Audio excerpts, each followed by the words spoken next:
أعوذ بالله من الشيطان اللعين الرجيم. بسم الله الرحمن الرحيم.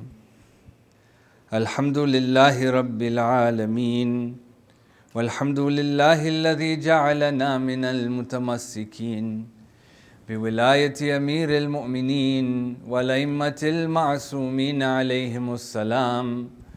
والحمد لله الذي هدانا لهذا وما كنا لنهتدي لولا أن هدانا الله.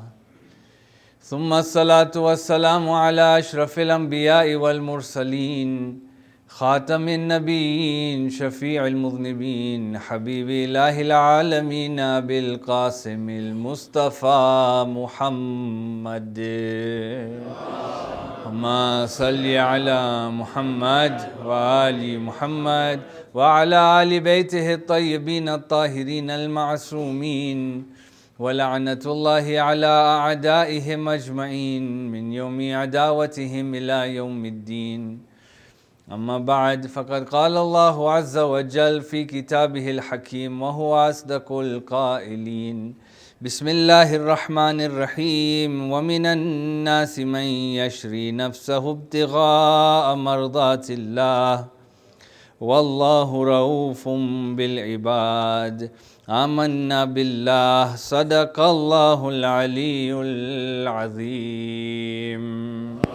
اللهم صل على وآل محمد. السلام عليكم جميعا ورحمة الله وبركاته. I begin in the name of Allah, the most kind, the most merciful. It's due to that kindness and mercy that we have these opportunities where we gather in remembrance and glorification of Him Tabaraka wa Ta'ala. Then we send our condolences to our living Imam and to each and every one of you as we gather this evening to begin our commemoration of the istishhad anniversary of our first Imam, Amirul Mu'mineen Ali ibn Abi Talib alayhim afdalu salatu wassalam. Allahumma salli ala Muhammad wa ali Muhammad. We pray to Allah Tabaraka wa Ta'ala that we each get an opportunity to go for the ziyarat of our Imam in Najaf, and that we receive his shafaat in the hereafter, insha'Allah. This year marks the 1400th year anniversary of the shahadat of Imam Ali alayhi salam, that he became a martyr in the 40th year after Hijrah, and we are now in the year 1440. And therefore it marks an important date, an important time for us to reflect on numerous aspects about the life of Imam. I think tomorrow, as we'll touch upon in Jummah as well, is that we've had a lot of time and inshallah a lot of practice on what it takes to be like Ali ibn Abi Talib. And it's a good barometer for us. We're never going to be at that level of Ali, right? But hopefully I'm walking in the shadow of Ali, inshallah. Right? And not that I am completely away from the path of Ali ibn Abi Talib. And so it's a good barometer when we look at the different examples of his life to try and gauge where we are and where we need to be to become better human beings. What we're going to be looking in the course of these lectures as well is a different aspect about his life. For 1400 years, if we were to look at history and if we were to dissect history, it would be hard to find another figure, not just in Islam but in all of mankind, who is as polarizing as Ali ibn Abi Talib. Who creates such different emotions within people like Ali ibn Abi Talib. When you look at history, or when we look at anyone, right? Anyone who knows Ali, and I want to put this knows Ali in emphasis, right? That one who knows Ali alayhi salam, automatically they will either be attracted to Ali or they will find repulsion from Ali. And again, it's about knowing Ali, because when you know Ali, you're automatically going to have to pick sides when it comes to Ali. You're going to have to pick sides between the characteristics that Ali had and between the characteristics that my nafs have, and I have to pick a side that I want to be on. I can't follow the whims of my desires and then say I'm like Ali ibn Abi Talib. No, you're lying to yourself. Therefore it requires knowledge of Ali. But at the same time, when you look at the different personalities that we have, it is not possible to know Ali and at the same time say that I agree with Muawiyah as well. Sayyidina Muawiyah, as they say, and Sayyidina Ali. They are both our Sayyids. No, that means you don't know Ali ibn Abi Talib, right? But if we get to know Ali, you'd have to pick sides between Ali and Aisha.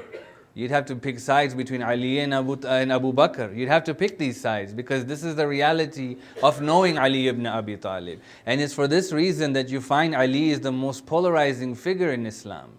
That he will not only make you pick sides, but at the same time Ali ibn Abi Talib has that personality that you're either going to be attracted to it with full attraction and then struggle in that attraction, sure. Right? Not to say that we have attracted ourselves or have fallen in love with Ali and now we're like Ali. No, it's furthest from the truth. Now we have to work to be like Ali. But that magnetism exists about Ali because we have fallen in love with Ali. And on the other side, you will have people who will dislike Ali and be repulsed by Ali because of what they have learned. And this is what I want to focus our discussion on over the next 4 nights. That when did this idea of Ali come forth into the Muslim Ummah? Where did this idea of disliking Ali come from? Yeah? Because when we look at the history, it has never been there, or it was not there in the earliest of times. Rather, it was a concept that was introduced later in Islamic history, and today it has been as if it is a norm to hate Ali ibn Abi Talib. Right? And so we want to look at this over the course of these 4 nights, to look to see where the origination of the dislike or the enmity towards Ali alayhi salam came from, and what were the causes behind there, and who were the key personalities to bring about this hatred. On one hand, the reason why this is such an important discussion is knowledge is always good, first of all, right? But when we look at the books of history, and then if we were to be more specific, and if we look at the books of hadith, and then if we were to be even more specific and to look at the books of hadith of the Ahl Sunnah in particular, okay, and not just any books from amongst them, let's be even more specific, the most revered books that they have. So we're talking about the Sihah, the books in which they consider to be authentic. When we look at these books, we find tremendous praise for Ali ibn Abi Talib within them. Yeah? It is as if you would find no difference between reading their books and our books when it comes to the praise of Ali ibn Abi Talib. Right? That's interesting. Let's look at some examples. And I'm giving these examples not only for us to feel good about them, but to recognize that honestly, when it comes to the praise of Ali or the fadail of Ali, no one can deny the fadail of Ali ibn Abi Talib. Right? That's how beautiful Ali's fadail were. That's how beautiful Ali's merits were, that nobody could deny them. And so when you look at their books, you find tremendous praise for Ali ibn Abi Talib, the kind of praise that makes it stand out. It's not just to say Ali was a good person. No, but let's give some examples. So for example, in Sahih al-Bukhari, Volume 5, Book 57, Hadith number 52. The narration says that Salama narrates that Ali happened to stay behind the Prophet and did not join him during the battle of Khaybar because he was having eye trouble. Then Ali said to himself, "How could I remain behind Allah's Prophet? How can I remain behind Allah's Apostle?" So Ali set out following the Prophet. When it became the eve of the day in which they were about to fight in Khaybar, Allah's Apostle gathered everyone and he said to them, لَأُعْطِيَنَّ هَذِهِ الرَّايَةَ غَدًا رَجُلًا يُحِبُّ اللَّهَ وَرَسُولَهُ وَيُحِبُّهُ اللَّهُ وَرَسُولُهُ. Yeah? He says that tomorrow I will give this flag to a man whom Allah and His Apostle love and who loves Allah and His Apostle. And he said at that very moment Ali came forward to the Prophet when we did not know about Ali ibn Abi Talib being there in that mehfil. And the people said, "This is Ali that he is referring to." And verily the very next day he said Allah granted victory under the guardianship of Ali ibn Abi Talib. Sallu ala Muhammad wa ali Muhammad. Ma salli ala Muhammad wa ali Muhammad. Amazing, right? You'd think like you're reading one of our books. But that's exactly what they say, word for word, quoted from their books. or books of history or books of tariq. Let's look at other examples. In Sahih al-Muslim, book 31, hadith number 5916, it is said, the Prophet sallallahu alayhi wa alihi wa sallam, Allahumma salli ala Muhammad wa ali Muhammad. He says to Ali, Ama tarda, ya Ali, Ama tarda, an takuna minni bimanzilati Haruna min Musa, illa annahu la nabiyya ba'di. He says, Oh Ali, are you not happy? Right? Are you not satisfied in knowing that your position to me is the same position that Harun had to Musa, except that there is no prophet that will come after me? What is the station, alaykum salam, of Harun to Musa? He was his akhi, he was his wali, wasn't he? He was his wasi. All of these things that the Prophet said were clear for anyone who understands anything. But again, a tremendous praise of Ali alayhi salam in the books of Tariq and in the books of Hadith. One more example for the sake of, to show that these were not random or one that I found in an entire book. Yeah? Another hadith, again in Sahih al-Muslim, book number 1, hadith number 141. Ali alayhi salam قال, عهد إلي النبي, that the Prophet promised me, أنه لا يحبني إلا مؤمن ولا يبغضني إلا Ahsant, we know this hadith, إلا munafiq. That he says, the Prophet promised to me that, O Ali, no one but a believer would love you, and no one but a hypocrite would have animosity against you or hate you. Right? Now these are numerous examples of hadith that are found in the books of our brothers and sisters, which show the tremendous respect that the Prophet gave to Ali, that the tremendous fadail that Ali ibn Abi Talib alayhi salam had. And so the question that is important that we need to answer is then how come people who venerate these books, people who respect these books to be the very most important books after the Quran, in which these hadith of Ali are found, how can these very people, not all, but from groups from amongst them, how can they, after venerating these books, hate Ali ibn Abi Talib at the same time? Yeah? And don't tell me that we're talking about a segment of people, right? In particular the Wahhabis. We're not talking about mainstream Sunnis here, right? But we're talking about people who, from the time that they were children, the way we have been fed the love of Ali by our mothers, they have been fed the hate of Ali by their mothers. Yeah? It is something that they have been grown with. Why? Right? And we have tremendous examples of this today. If we can look all through Tariq, we will find many, many examples. But we look at recent Tariq. It is Daesh in Sham who went to the grave of the companion of Ali to dig it out. Why? Because of their bughd for Ali ibn Abi Talib. Yeah? Imagine, that's like a whole different level of hatred, isn't it? Right? That I, for example, may not like someone, but I'm not going to hurt that person. I'm just not going to like them. Here the bughd is so much, the hatred is so much, that if they can't get after that person, they will go after anyone who has love for that person. That's an amazing rank of dislike, right? We gave this example in Sham too, if you remember. That in Sham, when we used to live in Sayyidah Zainab, if you know the layout of Sayyidah Zainab, inshallah it is, we all get a chance to go for the ziyarat of Sayyidah, inshallah. But if you know the layout of Sayyidah, that yes, the tomb of Sayyidah alayhi salam was there, but it was surrounded by Sunnis. They would probably have at least, if I'm underestimating, 9 to 10 Sunni mosques surrounding Sayyidah Zainab. Sayyidah Zainab was the only place giving adhan from that area, right? But yet they existed, alhamdulillah. They coexisted, right? But it's not that they did not have, or at least some of them did not have the hatred for Ali within them. Remember I gave you this example that during the wiladat of Ali, they were passing out candy. And so a group of our brothers from their mosque, when they came out after their salah, they saw these children passing out candy. So they picked up this candy. And they said, Shunu ay munasiba? What is this munasiba? They say, Wiladat of Ali ibn Abi Talib. They threw that candy back like it was dirty. Yeah?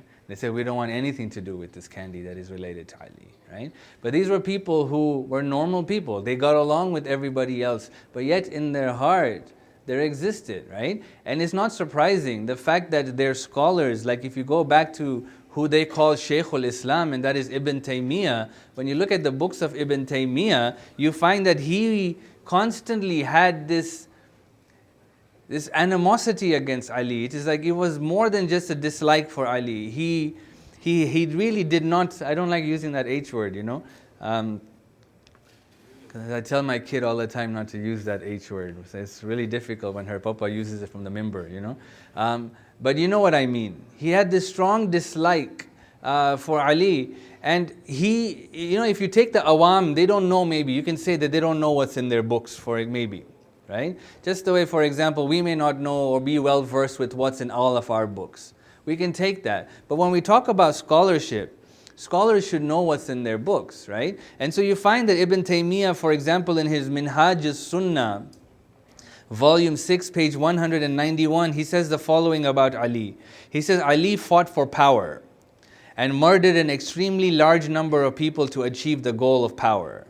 And he did not achieve it during his government. And he did not achieve during his government. He did not fight the pagans, nor did he conquer the pagans' land. Moreover, the Muslims did not experience any increase in goodness in the time of Ali. This is just one example of the many different fatwa or hukams or stories that Ibn Taymiyyah gives about Ali, but they all paint a similar picture. Ali was hungry for power, right? Ali killed Muslims to get that power, and Ali had no regard for God's law. This is a very similar pattern that comes from this time. So the question, you know, that we want to understand, that these, and I gave you 3 examples, and there are many, many more, I'm sure, that where does this animosity for Ali come from? Right? It's important for us to understand this, because we're never going to be able to combat it if we don't know the source of this animosity. And so we have to look back into history. And in particular, we have to look back towards the time of Banu Umayya. Yeah? And the propaganda that Banu Umayya started to change the history of perception of Ali ibn Abi Talib. Right? You know, it's amazing that today we see this. We see, for example, right-wing media paint certain pictures certain way, right? We see, for example, how neocons will paint their ideology a certain way for it to be attractive to certain groups of people. We look at certain things when we are, for example, watch different news outlets, and then we see that there is this entire block of people, not just a block, like a chunk of people who are Fox News watchers and still support Trump after everything Trump has done, because the media has created this propaganda in such a way to convince a group of people. This happens in any country that wants to have their agenda passed out. If you look at any communist country or any country in which they have a dictator, the history that they will present within that country will be exactly what they want their children to know, so that they are raised in that category. Right? You look at any country and you look at any history book, it will always be tainted. Americans will always taint their history books. Pakistan will always taint their history books, because they always want that agenda to be passed the way that they want it to be passed. And so when you look at what is happening today, it's not surprising to us, because Ali ibn Abi Talib went through exactly the same in the course of his life and even after his shahadat. This entire idea of character assassination, the Banu Umayyads mastered it. When you look at false flag operations where they accused Ali alayhi salam of things that Ali had nothing to do of. But then today, when you look back from 1400 years lens, we blame Ali ibn Abi Talib, or people blame Ali ibn Abi Talib for that. But it started from somewhere. This is exactly what a false flag operation is, right? You put a false flag in a particular place to give blame to somebody else, and this is exactly what the Banu Umayyads did to blame Ali. They created lies, they created deceit, and in the end what transpired was an entire change of how people perceived Ali ibn Abi Talib. Sallu ala Muhammad wa ali Muhammad. Allahumma salli ala Muhammad wa ali Muhammad. Now before we look at this treachery of Banu Umayya, right? And tomorrow is a lecture we will dedicate to the treachery of Banu Umayya. But we today, before we say that everyone began to hate Ali after Banu Umayya or at the time of Muawiyah would be incorrect, right? Because during the life of Ali, there's no doubt people disliked Ali ibn Abi Talib, yeah? For various reasons, We can divide Imam Ali alayhi salam's life for the sake of this discussion into two. The first is pre-Khilafah. Yeah? Pre-Khilafah, before he became the Caliph, in the year 35 or 36 after Hijrah, people disliked Ali ibn Abi Talib for one simple reason. They were jealous of Ali ibn Abi Talib. Yeah? That he had earned such a status that nothing could replace the status of Ali ibn Abi Talib. Yeah? The first one to accept Islam, no one could take that from Ali. Yeah? In Da'watul Dhul Ashira, at a 10-year-old boy, the Prophet trusted him to call and invite his family, and in that gathering said that Ali is my wali after me. They couldn't take that away from Ali. Ali slept on the bed of the Prophet. Ali was given the daughter of the Prophet's the hand of the Prophet's daughter. Ali was made his akhi when they moved and they went. And there are numerous things that came to Ali that people could not take away from Ali ibn Abi Talib. And so there existed within people, maybe in some, a passive jealousy, I would say, but in some for sure, a rampant jealousy. Right? When you have someone who was so good all the time, for people who never taste that, it will automatically create a sense of jealousy within them. Absolutely, right? And you can look at that from different perspectives or different analogies to get a better hint of that. So that was pre-Khilafah. So there were people who disliked Ali ibn Abi Talib. No doubt about that. But the dislike of Ali took another form when he became the Khalifa after him. Okay? When he became the Khalifa. When he became the Khalifa, Ali faced three fronts of dislike, three fronts of hatred, right? The first front came from the people who were fed up with the concept of Khilafah in the first place. Yeah? They had dealt with the Khilafah of Abu Bakr. That was maybe okay for some. They had dealt with the Khilafah of Umar. It began to get turmoil in that Khilafah. When it came to the Khilafah of Uthman, the Khilafah of Uthman can be divided into two. Uthman ruled for 12 years. Yeah? The first 6 years of the Khilafah of Uthman were generally accepted by the people. Why? There was tremendous expansion at that time. Right? There was a tremendous amount of wealth that had come into the Muslim Ummah at that time, and because of that, people were receiving tremendous benefits from the hand of Uthman. When the ruler gives out abundantly, the people will fall in line. And so generally they were okay in accepting the Khilafah of Uthman. The second 6 years of the Khilafah of Uthman changed. Uthman began to practice nepotism now. Yeah? He began to look after his family. And so the things that the Prophet had cancelled, he began to do. He began to give Muawiyah governorship in Iran, Sham again. Yeah? His whole family, Muawiyah was his cousin as we know. So the whole Banu Umayya were given priorities. His family were given land. His family were given money. Misappropriation of wealth. The people who should have been getting wealth from the Baytul Mal were being deprived because Uthman wanted to provide this wealth to his family. And so there were people on the streets of Medina rising in opposition to Uthman. Yeah? There were people who are revolting against Uthman to that extent that when Uthman was murdered, the people did not even complain about the death of Uthman. That's how much they were fed up with Khilafah. And I think that that's a point that I think we have to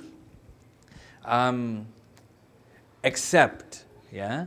That this concept, right? This concept that the Khulafa, especially the first three and the first four, are untouchable. meaning that whatever mistakes they made, we will forgive because they were trying their best, or that they are the ones who will be the first ones to go into heaven. All of these concepts about almost the pseudo-infallibility of the khulafa never existed at the time of the khulafa. Yeah? Think about that for a second. Yeah? That this idea that these were untouchable people came in generations after. Yeah? They even passed away generations after, and they were attributed to the early Muslims, to where 50, 100, 150 years later it becomes a norm. It becomes a norm, right? Today, this is how propaganda works, isn't it?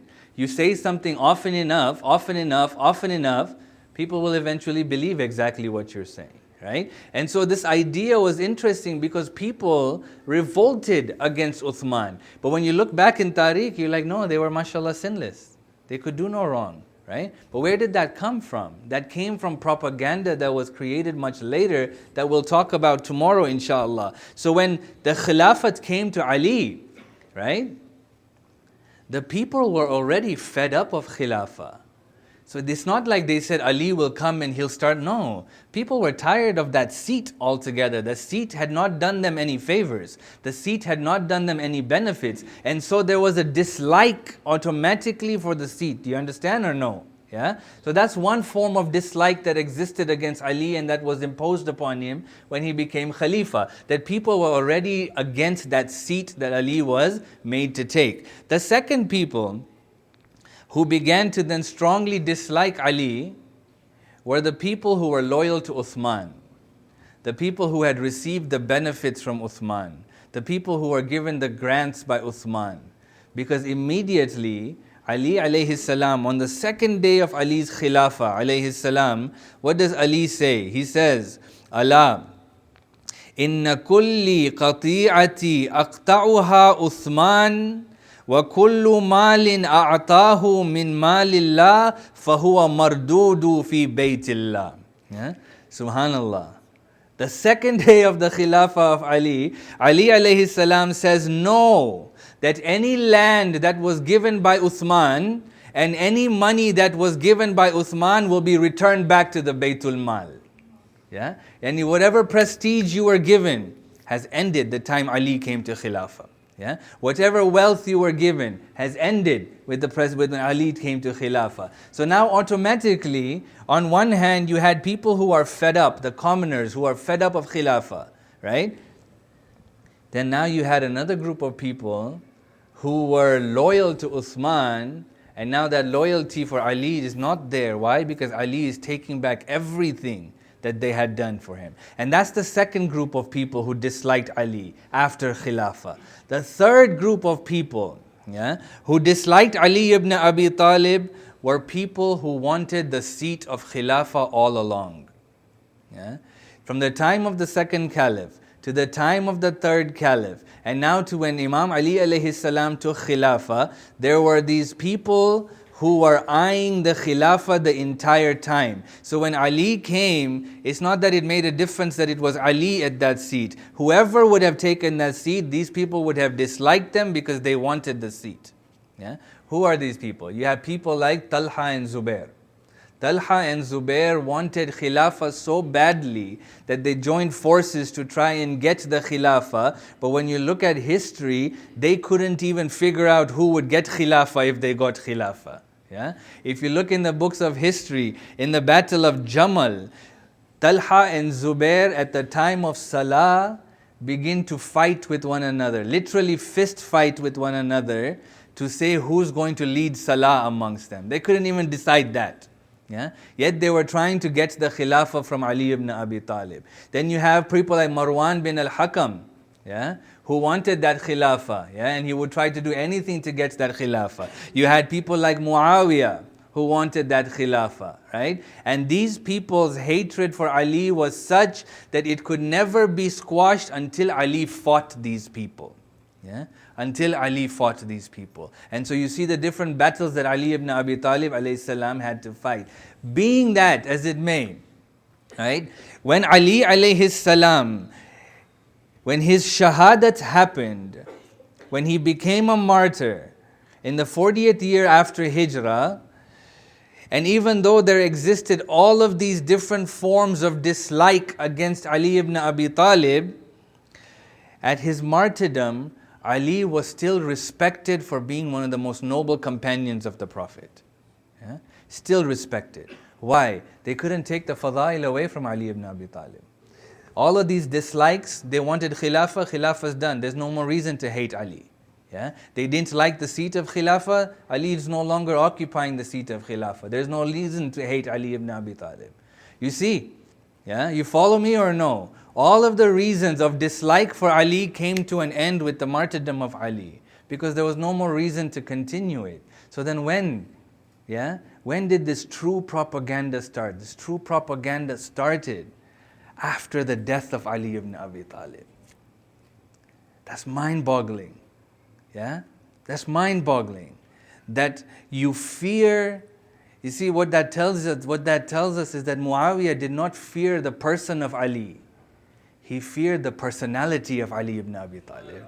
Subhanallah. Yeah? That's how powerful Ali was. Yeah? That's how magnanimous Ali was.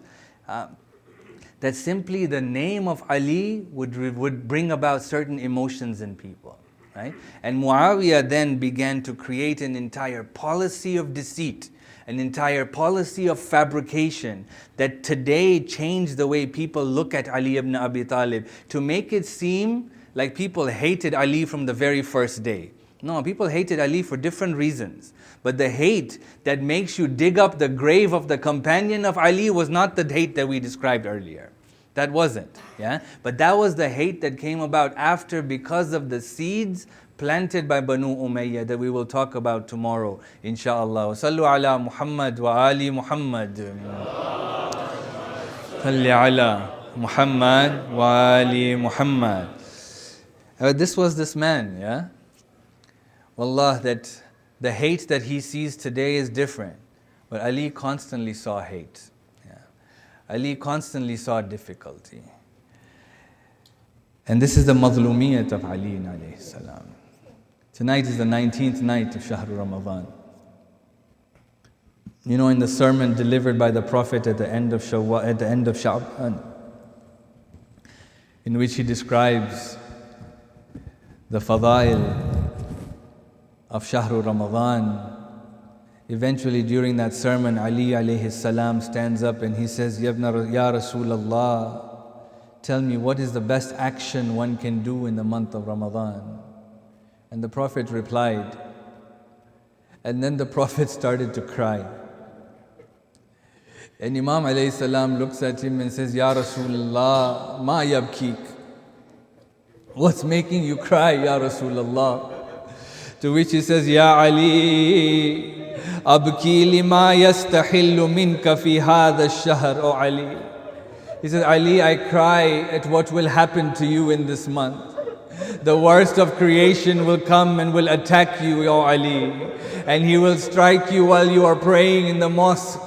And he will take your life in this way. You know, Ali had one question for Rasulullah. He says to him, Ya Rasulullah, وَذَلِكَ فِي سَلَامَةٍ فِي دِينِي?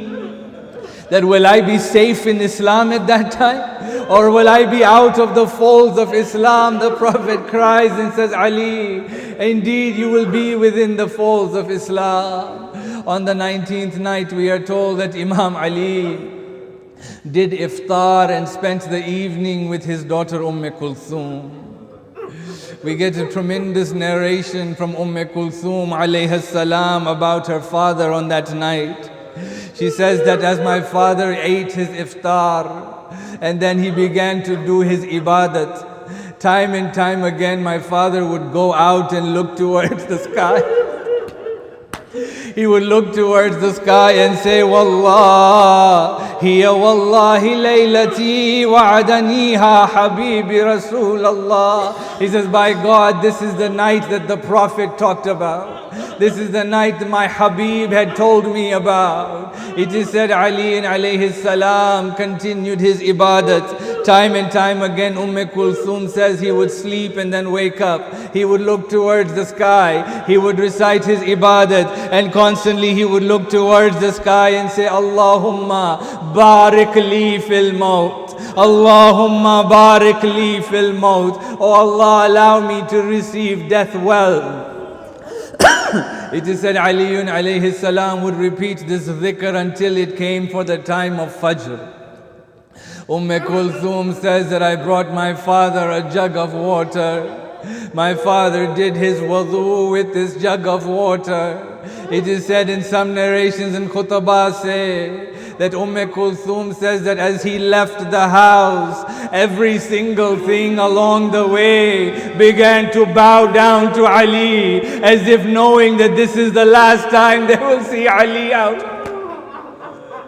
It is said Ali goes to the mosque of Kufa. Ali recites his nawafil, and then Ali gives the adhan that is heard in every household in Kufa. Allahu Akbar, Allahu Akbar. I wonder if they knew that that would be the last time they hear the voice of Ali ibn Abi Talib. And then Ali goes and he starts to wake up all those who are sleeping in the mosque of Kufa. And then he comes to a man who was lying on his stomach.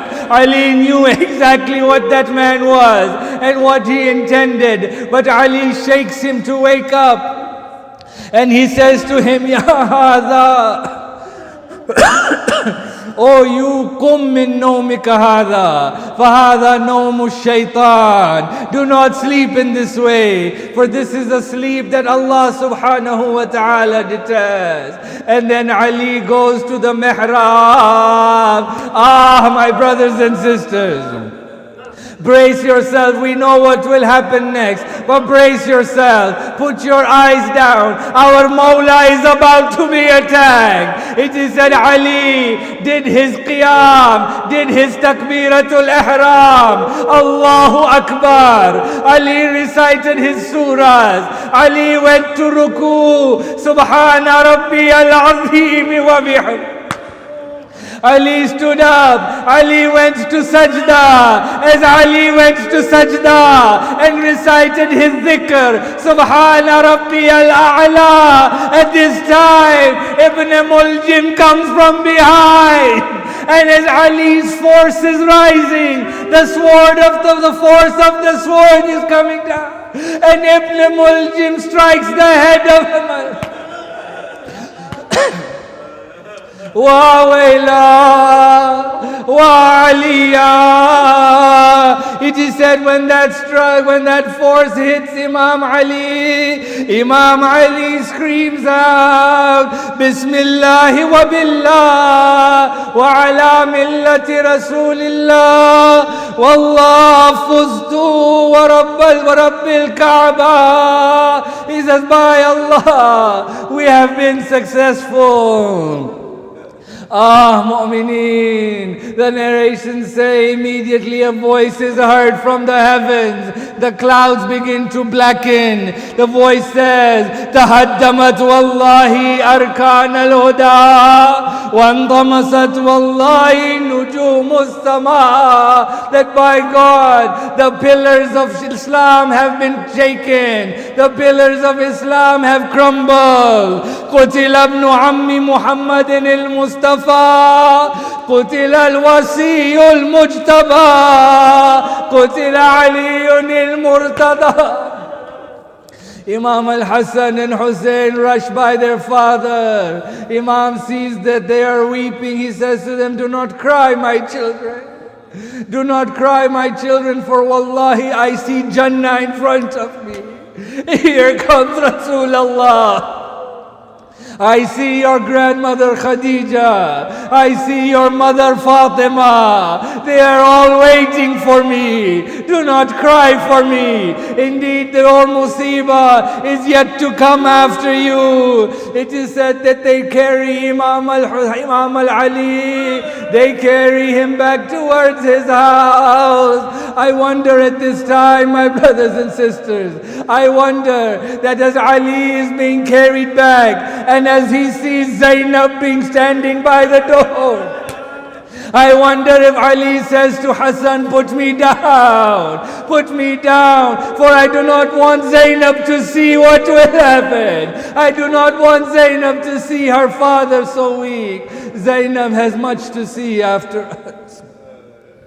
فَسَيَعْلَمُ الَّذِينَ ظَلَمُوا أَيَّ مُنْقَلَبٍ يَنْقَلِبُونَ والعاقبة للمتقين إنا لله وإنا إليه راجعون.